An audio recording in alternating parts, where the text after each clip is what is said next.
네, 안녕하세요. 저는 대한심장학회 장성원 교수입니다. 오늘은요, 인터넷에 떠도는 인공심장 박동기와 관련된 정보, 그런 것들이 얼마나 정확한지, 또 거기에 오류가 있는지, 또 거기에 Q&A들이 몇 개 있는데, 그 중에 제가 답할 수 있는 것들, 그런 것들을 좀 답변해 보겠습니다.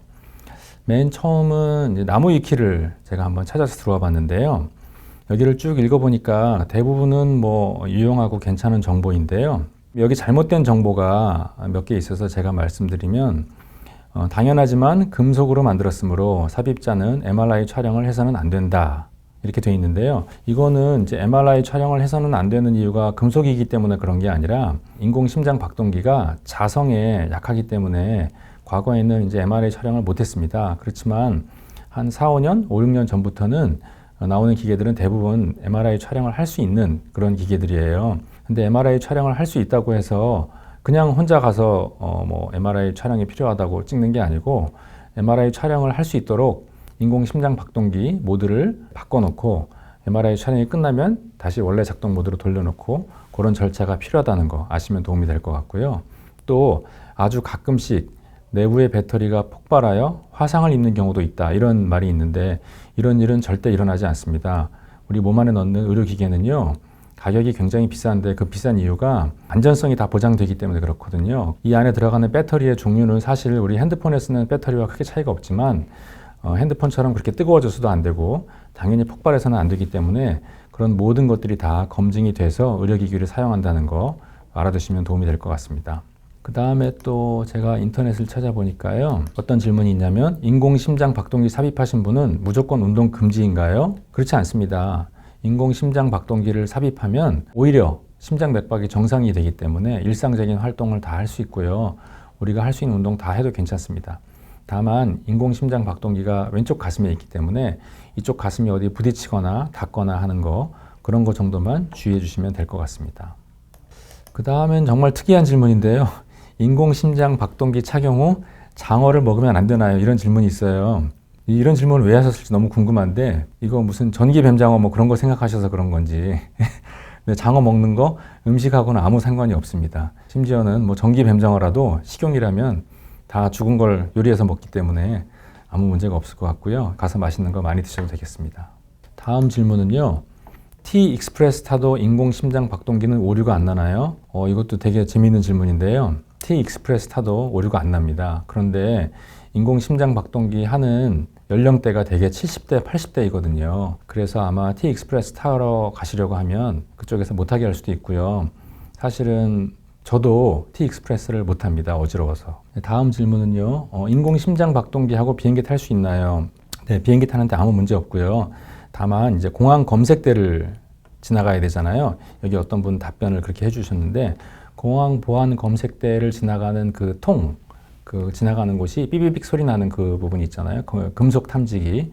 금속 탐지기가 그 자성이 좀 있기 때문에 금속 탐지기에 지나갈 때 글로 지나가지 마시고 근무하시는 분들 있잖아요. 그 요원분들한테 말씀을 하셔서 내가 인공심장 박동기가 있다 하면 별도로 이렇게 손으로 움직이는 거, 그것도 이제 기계가 있는 근처에는 되지 않으실 거예요. 그래서 다른 부분에 금속이 있는지 확인을 할 거고, 그 대형 마트에 가다 보면 도난 방지를 위해서 옆에 이렇게 패널 같은 게 서 있어요. 거기에도 자성이 있기 때문에 그 왼쪽 가슴에 심장 박동기 넣어놓은 부분이 거기에 너무 가까이 돼서 기대지 않도록 조심하시고 그냥 지나가는 정도는 아무 문제는 없습니다. 그런 정도만 주의하시면 되고 비행기를 타는 것은 다 가능하다 그렇게 아시면 될 것 같습니다. 다음은 온수 매트, 전기 매트 이런 거인데요. 전기 매트가 그 전기가 있으면 항상 자성이 생기잖아요. 그래서 전기 매트가 있는 바로 위에 눕는 거는 저희가 권장하지 않습니다. 그런데 이제 연세가 있으신 분들은 특히 이제 겨울은 말할 것도 없고 봄, 가을에도 전기 매트 없이는 못 사는 분들이 많은데요. 전기 매트 위에 얇은 그 요를 하나 깔고 그 위에 누우시면 그 전기 매트로부터 몸이 좀 떨어지기 때문에 그 정도만 되면 충분하고 또 온수 매트는 그게 전기를 이용하는 게 아니고 뜨거운 온수가 그 매트에 돌기 때문에 거긴 전기나 자장하고 아무 관계가 없기 때문에 인공심장 박동기 있는 분들도 다 사용할 수 있다는 거 알아두시면 되겠습니다. 다음 질문은 인공심장 박동기에 대해서 영화를 구상 중인 분이 질문을 하셨는데요. 첫 번째는 기계음이 난다는 것은 사실은 뭐 맞는 얘기이기도 하고 틀리는 얘기이기도 한데 인공심장 박동기는 기계음이 안 납니다. 전혀 안 나고 아무 소리도 안 나고 작동을 하는지 안 하는지는 저희가 점검할 때만 알 수가 있고요. 인공심장 박동기를 오늘 설명해 드렸는데 비슷한 기계로 제세동기라는 게 있어요. 이거는 심장마비가 왔을 때 전기 충격을 주는 기계거든요. 이 기계는 제세동기가 작동을 하거나 혹은 점검이 필요할 경우에 삑삑삑 소리를 내는 경우가 있어요. 그래서 그런 경우에는 기계음이 나는데 그때는 그 기계에 무슨 문제가 생겼거나 점검을 받을 필요가 있다. 이런 의미로 나는 거기 때문에 병원에 찾아가도록 그런 소리가 납니다. 그래서 인공심장 박동기를 달면 기계음이 난다는 얘기는 맞는 이야기도 하고 또 안 맞는 이야기이기도 하고 그렇습니다. 그 다음에 인공심장 박동기의 부작용 및 주의사항을 알고 싶습니다. 이 질문은 굉장히 광범위한데요. 부작용은 여러 가지가 있지만 가장 의사들이 염려하는 부작용은 인공심장 박동기가 있는 부위에 감염이 되는 거예요. 거기에 뭐 상처가 덧나거나 감염이 돼서 기계를 뽑아야 되는 경우, 그런 경우가 생기는 거가 가장 심각하다고 말할 수 있고요. 그 밖에 뭐 특별한 주의사항은 그렇게 많지는 않습니다. 그 다음에 인공심장 박동기가 차후에 제거 가능한가요? 이런 말씀을 해주셨는데 이건 정말 제 이제 동료가 물어본 내용이기도 한데 돌아가시게 돼서 사망에 이르게 됐는데 심장이 계속 뛰면서 혹시 잘 못 돌아가시게 되거나 그게 문제가 생기지 않을까 뭐 그런 이야기를 했는데 이거는 제가 저번에 설명해 드린 것처럼 심장에 전기적인 자극을 미세하게 주는 거지 안 뛰는 심장을 뛰게 하는 기계는 아니거든요. 그래서 심장 기능이 완전히 떨어지고 사망하게 되면 기계가 전기적인 자극을 주어도 뛰지 않게 되고 따라서 돌아가시는데 이것 때문에 못 돌아가시는 일이 생기지는 않습니다. 그 다음에 이제 돌아가시면 어떻게 하느냐? 돌아가셔서 이제 화장을 할 때는 이게 폭발하는 경우가 있기도 하다고 해요. 불에 이제 막 가열을 하게 되면.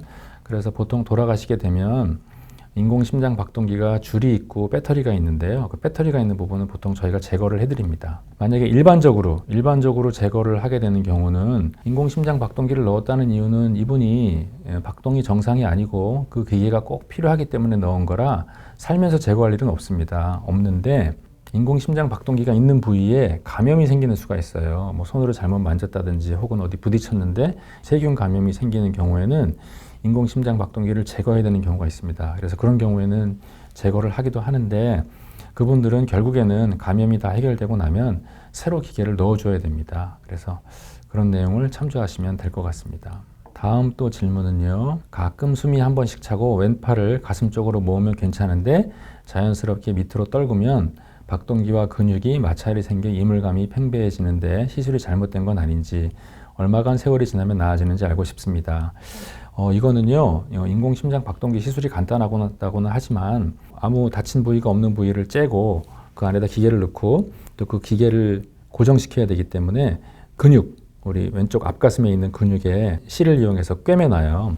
그 다음에 혈관을 통해서 심장 안으로 들어가는 줄도 있고 그래서 왼쪽 부분이 불편하고 좀 어색한 그런 기분은 좀 갑니다. 그건 사람마다 다 다르고요.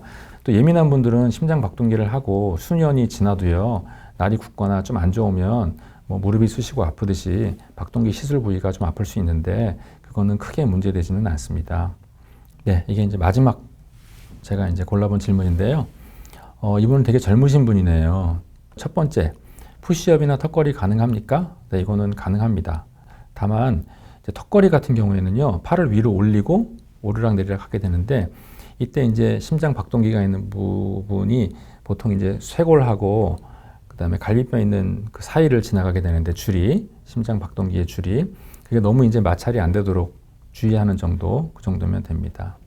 그다음에 헬스도 가능한가요? 다 운동과 관련된 질문인 것 같은데 헬스도 다 가능합니다. 아마 젊은 분이니까 운동 굉장히 좋아하시고 운동 못할까 봐 염려가 많으셨던 것 같아요. 배터리 교체할 때 수술 부위 다시 절개해서 배터리 교체하나요? 맞습니다. 수술 부위를 다시 절개해서요. 보통 인공심장 박동기 줄은 몇십 년 사용하는 경우가 많고요. 배터리는 수명이 다하면 교체해줘야 되는데 그 부분을 절개해서 배터리만 교체하면 됩니다. 그리고 흉터 부위에 문신해도 되나요? 아마 흉터를 감추고 싶은 마음에서 그런 것 같은데요.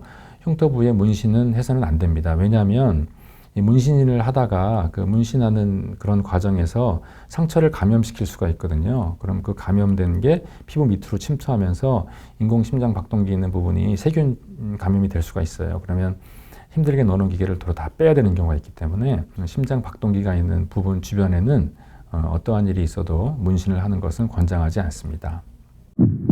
제가 몇 가지 인터넷에서 찾을 수 있는 그런 질문들 답변을 해드렸는데 지금까지 말씀드린 내용 잘 참조해서 사용하시고요. 끝까지 경청해 주셔서 감사합니다.